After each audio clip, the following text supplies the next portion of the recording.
Anyway, you don't know what you're doing in the beginning, and you probably don't know what you're doing at the end either, but you have to just learn along the way.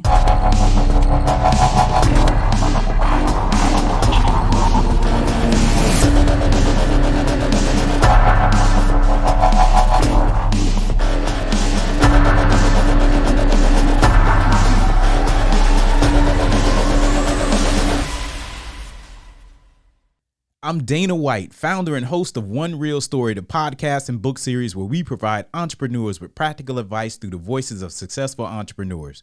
If you're a veteran, aspiring, or even an established entrepreneur, this show is for you. As always, I'm coming to you live from the Voice Hub production studio in Indy, Atlantic, Florida. So our special guest today is the owner of Harbor City Hearing Solutions, where she works as a doctor of audiology, in which she helps civilians and military veterans improve their hearing. She has achieved the status of scholar with the American Academy of Audiology since 2015. She is the VP of membership of the Florida Academy of Audiology. She is a member of the American Academy of Audiology and the Academy of Doctors of Audiology. There's a lot of audiologies in there. Basically, she's certified and affiliated with a group of professionals that helps her retain her subject matter expertise. My friend, networking buddy, and client, Dr. Liz. Yeah, hi. This is great. And audiology. Look, you can laugh at me all you want. Say that 3 times fast. Audiology. Ooh, shoot. Well, a little funny story is that people say, what do you do? And I say, I'm an audiologist. And they say, oh, so you study ideas? I did not say ideologist. Totally different. Yeah. I don't know what the study of ideas does or audiology. Done. Audiology. So it's a funny story. We kind of had to work behind the scenes so I could prepare for that word. Yeah. And think of the car audiologist and audiology. So go. if I say it too fast, I may add the audiologist in there. Yeah. So thanks for coming to the show today. It's great to have you. Thank you for having me. Yeah. So what's your story? Like, where are you from? Okay, so I moved to Florida when I was 12, and I basically consider myself a Floridian. Sorry, family from Philadelphia. I grew up in New Jersey, moved down here when I was 12, and went away to college, or went to Melbourne Central Catholic for high school. Went away to college at the University of Florida. Went to grad school for my Doctor of Audiology degree at the University of Louisville. Say that one. Louisville. Not Louisville? Not Louisville. Louisville, Kentucky. Graduated there in 2005 and then went to Arizona to do my residency and then made it back to Florida, same Brevard County, 2006. So we've been back for 14 years. Awesome. Yeah. So, but out of all careers you could have been, what type of disciplines for a doctor you wanted to be an audiologist? To be an audiologist, yeah. What inspired? So I was the first person in my family, in my cousins, in my actual immediate family, everybody to go to college. And actually from me now, there's only been a couple of others. So really, like, we grew up not knowing, I grew up not knowing about college at all. When I was in my senior year of high school, my father had a stroke and he had to see a speech language therapist or a speech language pathologist because he had to regain his speech. And so my mom said, because at that point I'd gotten into the University of Florida, but I didn't know what the heck I was going to do. She said, well, why don't you think about being a speech therapist like someone who helped Dad? And I was like, oh, yeah, sure. So at this point in my life, I'm still, my mom's telling me what to do. And I guess it's okay. I was still a teenager. And went to UF and found out that you study speech therapy and audiology together under the title of Communication Sciences and Disorders. So found out about audiology, and the Doctor of Audiology degree was kind of new. It had only been out at that point for maybe 3 to 5 years. So learned about that in an intro class in that first fall semester of college. And I was like, oh, that sounds cool. And immediately went audiology, which is great because I have very little patience and I would not be the best speech therapist to work with children or adults. That takes a lot of work. Yeah. If I had to see a speech therapist when I was little, I couldn't say my S's. Trying to get a child to make the right mouth movements so they can say, like, I just would probably be not that patient. I know I wouldn't. I have my own children that I'm not that patient with. Yeah. So, I mean, the era that I grew up in, we had a lot of speakers in the car, right? It was a thing to have your music the loudest, and like during that time, I think it was you may have been in college We're during the that same time age. too. Yeah. So I mean, did that? What kind of damage does that do? 'Cause we overlook it. Everybody overlooks it. Every single person overlooks their hearing. They take it for granted. And what happens with hearing is it's usually a slow, gradual loss that you don't even realize that hearing loss is happening.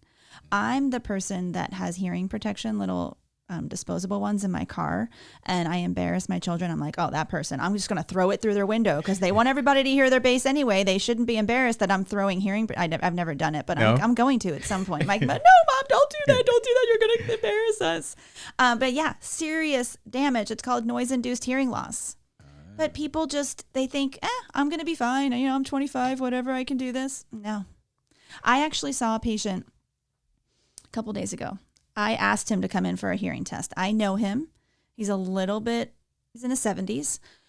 And he goes, I don't know why you want me to come in. My hearing is perfectly normal. And I said, well, yeah, just come in. Like, I'll just do it. Yeah. Totally does not have normal hearing at any of the pitches from the lowest pitch we test to the high pitch we test. But that's what happens is that so often hearing loss is so gradual, you forget the sounds that you're supposed to hear. You were talking about a squeaking door earlier. Yeah. People don't hear the squeaking door and they don't, what do you mean my door squeaks? It's probably been doing that for 10 years, but you've never heard it because your brain has forgotten that doors and things make these other sounds all the time. Okay. So like even when you go to the club. That's a bad idea too. Yeah, right? Standing by the speakers. Yeah. Now I've done that in my early years, but now I'm the person that wears custom hearing protection. And my husband thinks I'm a huge nerd that I'm like at a concert with hearing protection in my ears. You can still have a conversation with people with hearing protection. You're protecting your hearing and you can still hear the music. And you can actually hear the words better if there's music in them or the words better in the music because it's kind of dampening the other stuff. People but it doesn't go with the outfit. Oh, like, come on. It's little, you have some orange things popping out of your ear. I should have them with me. Mine are at work though. They're a custom pink, bright pink. Oh, okay. Yeah, so you can get them to be any color really. Swirls, different cool things. I think those would be pretty good. You can get girls' numbers a lot better and have you look like you're thinking about your future, and girls probably like that. Dig that. They do. Yeah. So, how was your experience working at the VA though?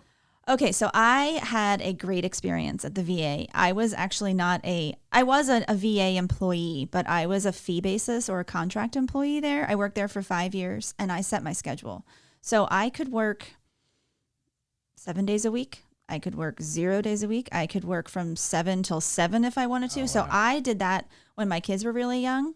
And I would go in weekends mostly and some weeknights. So I was mostly home a little bit more during the day.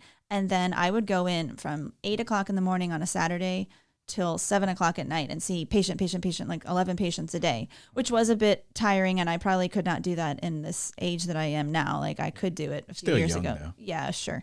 But I loved working at the VA, mostly because I controlled the schedule, but also there is the helping the veterans part, which was pretty great.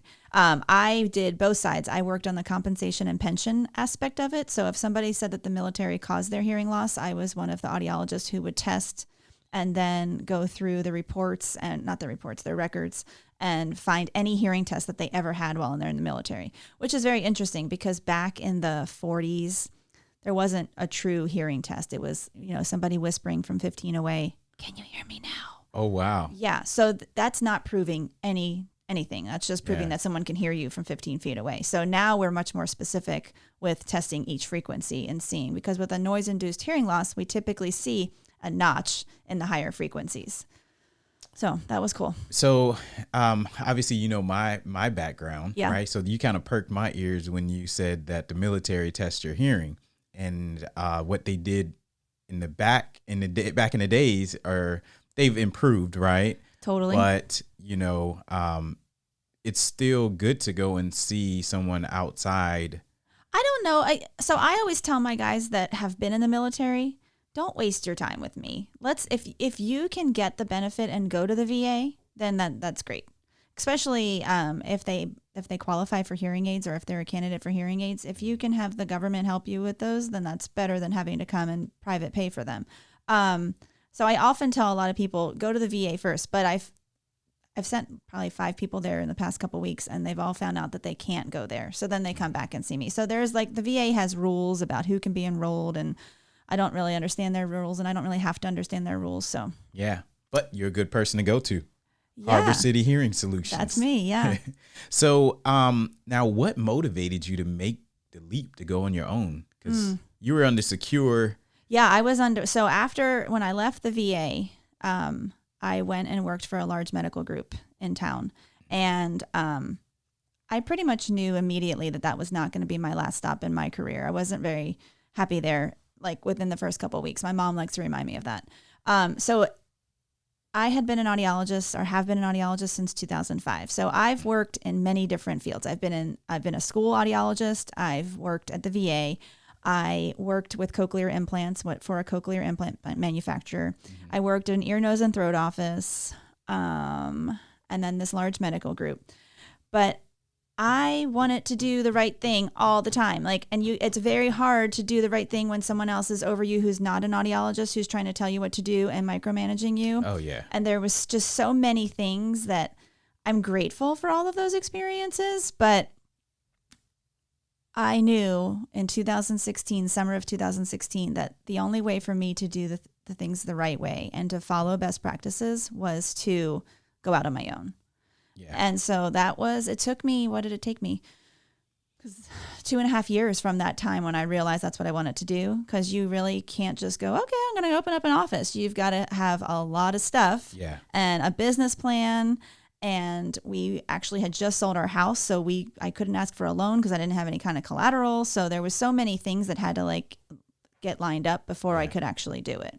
So it's like you paid your dues, right? Yeah, that's a good way of looking at it. Yeah, and you became a subject matter expert in the different areas that learning from the different jobs or locations that you work. Yeah, I'm so glad.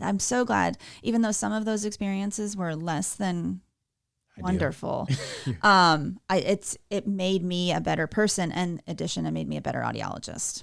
That's pretty sweet. That's pretty sweet, because I know, like, when I came into the engineering world, I pretty much knew that I wanted to have my own engineering firm sooner than later. So when I was there, I just paid attention to how the business, and how the business was ran. And fortunately, I was able to start my own business afterwards, and at a young age, with the recession and everything, and everyone looked at me like, well, how does he know? Even the vice VPs of the top 5 in the nation of engineering firms were like pointing to his head when he thought about me. It's like, how does that happen? So I guess just like you've done, you pay your dues, and that's what prepared you. Did it prepare you enough? Well, I learned something pretty much 5 times a day, I'd say. You can't know everything. Yeah. You know the audiology part of it, right? You know what you're doing, but running a business, that's, there's so many things that you just don't know, and you don't know them until they just come out at you, and they're like, oh shoot, didn't think about that. I was talking to a new merchant processor yesterday, actually, because when I opened a practice, I was like, oh yeah, you kind of have to have a credit card machine. Ooh, didn't think about that. Yeah. So I went with a guy who was in one of our networking groups, but now I'm 2 years in almost, and maybe I need to, think about different people to partner with. And so I had a call with that guy from Gravity Payments. Okay. That guy that pays all his employees $70,000. You've probably seen him on news things. I don't know. I didn't talk to him. I talked to one of his subordinates. So anyway, you don't know what you're doing in the beginning, and you probably don't know what you're doing at the end either, but you have to just learn along the way. Of course. So you brought up a great point, right? Because we all want to go into entrepreneurship, and we get out there and we have to start swimming. You can sink or swim, right? Yeah. But you don't know which next wave is going to come. Right. You think you may know, and you can't have it perfectly planned out. You can't. So you have to be able to adapt and conform to the different the routes that you have to take. Definitely. So I opened my practice officially, saw my first official patient on January 7th, 2019. And my schedule back then, although I was paying for an office management, beautiful software, I was so afraid to use it. So I was just writing everybody's reports on paper. My schedule was like, printed off of Microsoft Word, and I would just, although I was paying for the software because I was freaked out, but I would go days, like sit in my office, like, what am I going to do? Like joining other networking groups. And now I think back to those days where, wow, I kind of wish sometimes I had a little breather, because it's every minute of every day is full of something to do, even if it's marketing, or if it's billing, or if it's spraying down the chairs because of COVID right now, or if it's cleaning something else because of COVID, or there's just something to do. Client support, customer support. All the time. Email. Yeah. Yes, all the time. Phone call, everything. Yep. So it's crazy that I think, like, I used to be honestly twiddling my thumbs. Like, what am I going to do? And now it's nonstop all day. I don't stop. I take about 10 minutes to eat my lunch, and then I'm back in my office doing admin stuff. So then time management, you've kind of, you're still mastering it, or you've gotten it down to a certain point? Because I know when we talk, you're like, hey, I have this.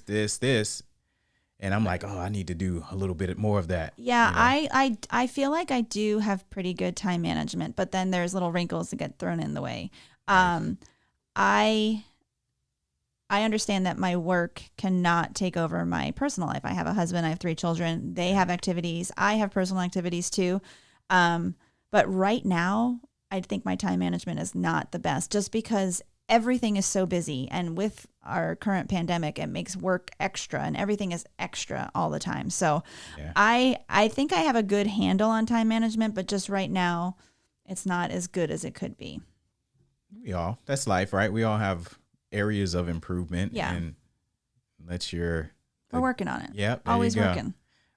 So what areas of audiology do you focus on, and how important should hearing checkups be to a person? Oh yeah. So like that patient I was just telling you about that has no idea that he has hearing loss. So I focus mostly on diagnostic hearing evaluations. And then currently the treatment is with hearing aids. Eventually, I will grow my practice when I have a little bit more space. One of my things, when I started my practice, I started super lean. So I have about, with storage, we'll say 300 square feet of an office, which is very tiny to do everything I want to do. So right now, my life is hearing protection, hearing testing, and then hearing aids. But eventually, I'm going to add cochlear implants back in, because cochlear implants are a great tool for people who can't be helped with a hearing aid. And then sooner than that, I'm going to be adding auditory processing testing and therapy. And auditory processing is kind of like, I'll describe it because I have auditory processing. If I'm at a restaurant or I don't go to clubs, we'll say a restaurant, there's a lot of background noise. Yeah. I have to be like so focused on the person in front of me and watching their lips, because all the noise distractions just really messes with my brain. So as a person, as an audiologist with auditory processing, I'm going to start doing therapy on myself so that I can start improving in those situations. I think there's a lot of people who either don't know they have auditory processing disorder, or maybe children or maybe adults misdiagnosed as maybe attention deficit disorder, when really it's not that. Maybe it's really truly something going on in the brain. I was tested in January of this year by a friend, a colleague in New Zealand. And some of the testing is where 2 words are presented to this ear and 2 words are presented to this ear, but it would be like cupcake and meatball. And you need to form it together, but they're all, oh man, I would be like cup, ball, meat, cake. That's how my brain hears it. So if I don't get to have the visual, like the person's lips. Yeah. So yeah, I am so excited about offering auditory processing testing at some point. Oh, wow. Yeah. The testing materials just came yesterday. So I have to dive into that. Yes. I'll be interested in doing that test too. Yeah, I have some people that are on my guinea pig list, so I'll add you to my guinea pig list. Yeah. Please do. So when you say cochlear implant, what is it? Can you explain what that is? So our cochlea is actually our organ of hearing. The cochlea is the size of a pea. That is our actual organ of hearing. And it is, if you actually were to take a pen and go through my eye and then go through my ear canal, that's where they meet, the cochlea. Okay. That is where all the things happen. That's our sensory organ. So sound goes through our outer ear, down our ear canal, through the eardrum, those little ear bones called the malleus, stapes, and incus. Then from there to the cochlea, then through the cochlea is nerve fibers, and then to the brain. So we all take this hearing process for granted, but there's so much that happens along the way.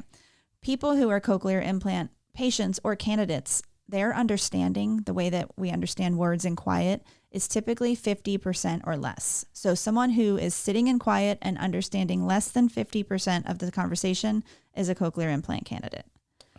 Again, people don't know that. People just keep getting fit with hearing aids maybe. Like I have a patient who gets, and he does not want to get a cochlear implant.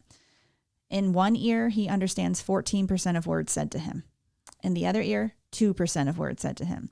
So if he cannot see lips, he's really, and then also reduced distractions, background noise, all that kind of stuff. And right now with all of us wearing masks, that is really noticeable, is that because we all rely on lip reading, even though we don't think we rely on lip reading. Yeah. So a cochlear implant is actually a surgical procedure. An electrode array is inserted through the mastoid into the cochlea. It's a tiny little electrode array. It's so awesome. And then the patient wears something on the outside. There's a magnet under the skin, and then there's a magnet on the outside device, and that's how the sound is transmitted. Okay. Through RF. And then people go from having 20% word understanding to 98% word understanding. I have a friend with a cochlear implant who happens to be an audiologist as well. This is a few years ago. We were at someone's wedding. It's loud. He's understanding the entire conversation better than people with normal hearing around him. I'm like, that's amazing. I wish I could be like you, because I am struggling to hear people talking, and he's getting every single word. Wow. Yeah. So that could be like glasses. You know, when I was younger, it's like, I don't want to wear glasses. You know, I ate a bunch of carrots, and then I was like, I'm good. Yeah. Get tested, and I'm like, I'm good. But now the cochlear implant, is that pretty much noticeable? Is it? So long ago it was, but now it's down to like maybe the size of, I don't know, something that's like an inch by an inch. Maybe it's a little circle thing. So it's actually just worn right here on the head. It used to be something that like hung on the ear, but technology, things are just keep getting better and better. Nice. Yeah. Nice.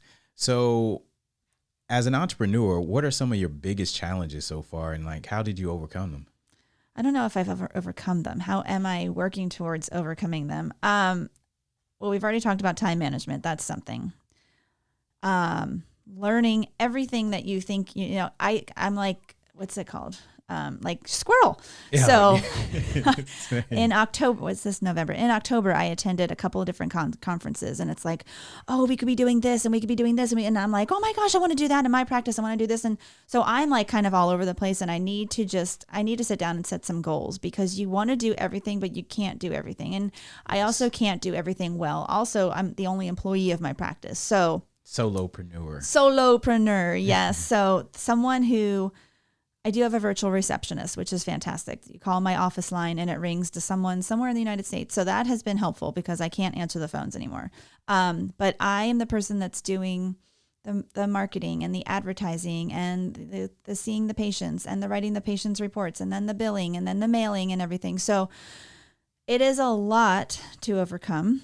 And I don't know if I'm the best person to give advice on that right now, because I'm still trying to figure it all out. I think eventually when my practice is growing more and I move into a bigger space and I could possibly bring on an employee, and then I can delegate things, I won't feel like I do at the end of every day. But technically you are, you understand your challenges, right? And admitting to them. And once that's the first step, acknowledging that that's a problem, right? Or that's a challenge. True, yes. And you've come with solutions. So for example, the virtual receptionist, you bit the bullet and say, okay, well, I'm going to invest in that so I can just buy my time back. That is true. And something I did personally, I told you this when we saw each other last week, is I hired a person to do my laundry. Yeah. So 5 of us in a house. My kids wear uniforms, and then when they get home, they take their uniforms off and put a second outfit on. So you can just imagine the amount of laundry that goes. So I'd say probably a month ago, I hired a service who comes and picks up laundry at my house. Yeah. And then they come back with it clean a couple days later, fold it, hung up. That 2 days ago, I was like, I don't know where I was finding the time to do that because I haven't had time in the past 2 weeks to even think about laundry. So the fact that someone else can do that for me and the price is right, time is money. Yeah, you know what? And that's what it goes into. I think I told you this last week too. It's like I had a saying where it was like, you know, they say time, once it's lost, you can't get it back. Well, I tell you what, you can buy time. You can buy time. Buy your time back. Yeah. In a sense. Definitely. You know, like you just did, like, even though it wasn't like particularly pertaining to your business, it provided you relief on the personal end. And so those are some lessons, and that's how you're overcoming them, right? Definitely. Yes. Yeah. So I definitely agree. So now if you had some tips to give an aspiring entrepreneur, what would you give them? So I think first I would say just do it. Bite the bullet, do it. Don't like dilly-dally. And I did dilly-dally for a little bit, but that's only because I had to get the ducks in a line. And yeah, you have to be prepared. Yeah. A family member was like, why is it taking you so long? And then, you know, once he saw everything, how it was, he was like, okay, I see why it took you this amount of time because you wanted it to be right from the get-go. Yeah. So, working on a business plan though, I think that's something, well, you need to do that if you want to get a loan, unless you're just independently wealthy or something, which I'm not. Yeah. But I was on another podcast for an audiologist last week, and I could not think of the name of this business plan software. And I looked it up. It's called the Live Plan. And it actually walks you through and it gives you examples. And of course, no one else is setting up audiology practices because there's only 16,000 of us in the United States. So it's not like it doesn't happen on every corner. Hot commodity. But what? Hot commodity. Yeah, right. We need more audiologists, but they're just not out there. Our unemployment rate is like 0.04%. Oh, wow. Yeah. Become an audiologist. Yeah. The Live Plan? Oh, the Live Plan. It gives you examples. So it was like, if you want to set up a business of making cupcakes, or if you want to set up a business of dry cleaning. And so it actually was like things to think about, which of course didn't pertain specifically to me, but it was good to have examples and not just how you're going to set up a business plan. Well, I think that's pretty good because like when you start in a business, people don't think about like the processes and the systems. When you do a business plan, okay, well, how are you going to generate the revenue that you need to maintain that business? And then what about employees? Is that even incorporated into it? And then because you can just, as you have your business plan and you don't think about who you need to hire and how much you're going to pay them, then it's going to kind of lead you down a road of where you're still chasing the wagon. Exactly. You know? Yes. Yeah. So you actually need to be prepared. And that's something that this other audiology group I'm a part of, which is called Entheos, which is amazing. They're making me think about things in the future. Like, okay, when you do hire an employee, you need to have an employee manual. You can't just, so I should be working on that because hopefully I'll have an employee in the next 12 months or so. But you have to say, I have another audiology friend who's like, I didn't even think about having a bereavement plan. Yeah. Someone passed away and that wasn't part of like the PTO or the sick days or the vacation days. So just all these little things that, in addition to everything else that you need to do, it's like, oh yeah, this little tiny thing here. And I think some people really overlook the fact of like, oh, I want to be an entrepreneur. Well, you really have to know how to dig deep and cross your T's and dot your I's, because there's a lot of money that could be wasted. There's a lot of people's lives that can be affected by some of the decisions that you make. Definitely. And then I think some of the people who you hire, they have to understand a little bit, because people are only going to understand what to their knowledge, experience and of, to that extent. But I think that your team has to understand how much is on your shoulders. I think that's so right. Like, I don't even know if my actual family knows what's on my shoulders. Like, it is all day long. It is 24/7 owning a business. You go to bed thinking about it. You wake up thinking about it. I feel like I said that on a video recently. It's nonstop. And or that one patient a couple days ago that like said something and you're still thinking about it, because it's not just one and done. It's okay. You're going to see these people for the rest of their lives. That's what I tell patients. I'm like, we're going to be together until one of us perishes. So like, we've got a long relationship ahead of us. It's not like, I don't know, another business where maybe you go buy something and then you're never going to see them again. My business is regular follow-ups. I'm going to see you at least every 6 months, maybe every year, but it's it's a relationship building thing. Yeah. And you're trying to really focus on scaling too, because you want to take things off your plate. Because as a, solopreneur, you're wearing a lot of hats when you first start off. Right. So I definitely understand that. Going to sleep about it, thinking about it all the time. I mean, this is the opportunity. And that's another thing too. It's like, it's a lonely trail. Yes. Journey. Yeah. So it's almost like, well, we have to band together. And that's one of the reasons why we're in networking buddies and partners, because we understand each other and what we have to go through, so I'm a part of a couple different groups. One is Theos, and we have a group of us, and there must be 5 of us in the group. We just started a new little Zoom meeting once a month, and we're calling ourselves the Employee of the Month group because we're the only employees of our business. So why are we not the Employee of the Month? I'm going to start hanging a picture in my office. Look, there I am again. And then my other group I'm a part of is through my friend Dawn's mastermind group. And it's new owners. So anybody that's been in practice for 4 years or less. So we meet every 2 weeks virtually because people are in Chicago and Tennessee and Louisiana and Ohio and South Carolina. And we just talk about this is what happened. This is what I'm doing. I just borrowed an idea about a Here for the Holidays campaign. So I'm going to introduce something in the next couple of days that someone who just cannot afford help with their hearing, they're going to submit a little story or a video. I know. I'm so excited about it. And then right before Christmas time, they'll be fit with hearing aids. Oh, I've seen something like that on TV. They have a show. That's a pretty good idea. You should make that at your show. Dr. Liz White, Harbor City Hearing Solutions, helping the hearingless. Hearingless? Yeah, that was my helping the people with hearing loss. Oh, you didn't like my new word for the dictionary? No. Yeah, I don't think the dictionary is going to like that. Oh, okay. All right. So as a solopreneur, how do you fit in family, exercise, and, your extracurriculars? So that's really, really crazy. I have been a runner for 10 years. No, how old is she? My daughter's 10. Probably close to 10 years now. And in the last few months, my running has in the last couple years of my business, it's kind of ebbed and flowed. Yeah. I got really good again during the beginning of COVID and then went down again. So if I'm going to run, my only time that I can run is at 5 a.m. Okay. Yeah. So no one's awake in the house. I get to run whatever distance it is. I'll be home by 6:05, get in the shower, start your day. It's I can't run after work. I can't run in the evening because my kids have practice and they run too. They're doing cross country. They're just starting soccer. So there is something every minute of every day. Yeah.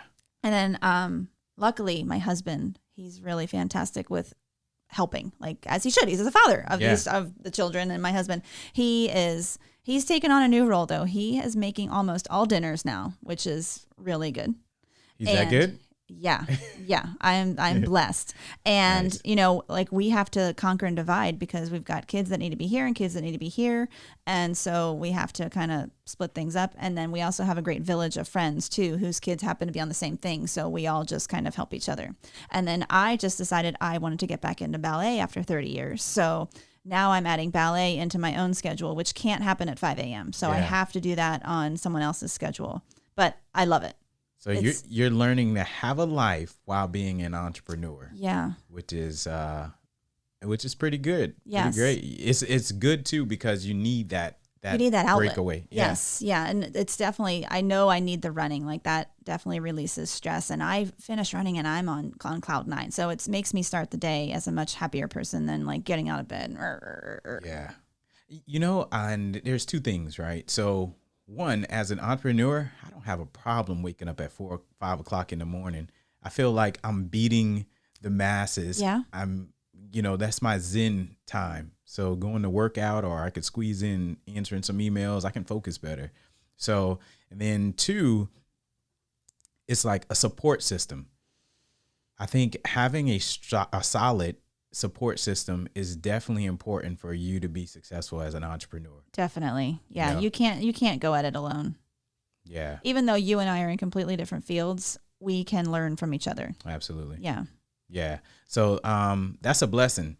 So how has continuing your education and community service helped you in your business? Because you're part of a lot of I'm part of a lot of things. yeah, VP of So you mentioned that scholar, my American Academy of Audiology scholar thing. As a Florida licensed audiologist, I only have to have 30 hours of continuing ed per year. Okay. I mean, no, for 2 years, for a 2-year period. So 15 and 15. That's not bad. I'm like the total nerd who last year had 89 hours. But if you're not, you can't just be stagnant. Things are changing on a daily basis. You have to stay on top of it. So you can't just offer one thing. You can't just offer one product. You have to be ready for anybody that's going to come in that door. Yeah. So I'm that person who signs up for conferences and goes all in. I love being involved in things. And I have pulled myself back a little bit. I made a priority list and I was like, all right, this really isn't adding any value to you or to your business. So you're going to have to say no. And that's something hard too, saying no. Learning to say no, yeah. The networking thing, I joined all these networking groups as soon as I opened my practice. And I had a lot of time to do that back then. And then I realized some of these most of them really weren't working out for me. So I now, I go to ballet and people there, I've gone to 2 different studios. They've never met an audiologist before. So you talk to someone about audiology and they're like, oh my gosh, wow, never really considered that. And then they're a new patient. Yes. It's so, and that's not the reason I'm doing it, but I'm constantly making people aware of what I do. And it's like, what is it called? Grassroots marketing or whatever. Yeah. Well, I think that's pretty good. That speaks volumes as in who you are as a person wanting to perfect your craft. And, you get most doctors, I don't want to say most doctors, I don't want to generalize that. Some that you feel like they don't really provide a sense of attention and care for your needs. And it seems like I know I could attest to how well and how much you spend to take care of your patients. Thank you. And I feel the same, but unfortunately people don't know that, right? And so how do you let people know that? How do you get out there and tell people this one is doing all these things and this one is not doing all these things? There's a lot of competition in my profession. And I feel for people who have been sold or we had a lady call yesterday who said she's 83 and I've never had my hearing tested before. And I called another office and I feel like they just took they told me what I was going to buy already. And I haven't even been in there yet. And I was like, oh, well, and I wasn't talking to her. Someone else was talking to her. And I was like, well, call her back and say you need to reevaluate what just happened because those people obviously wanted someone in their door right that minute. Yeah. No.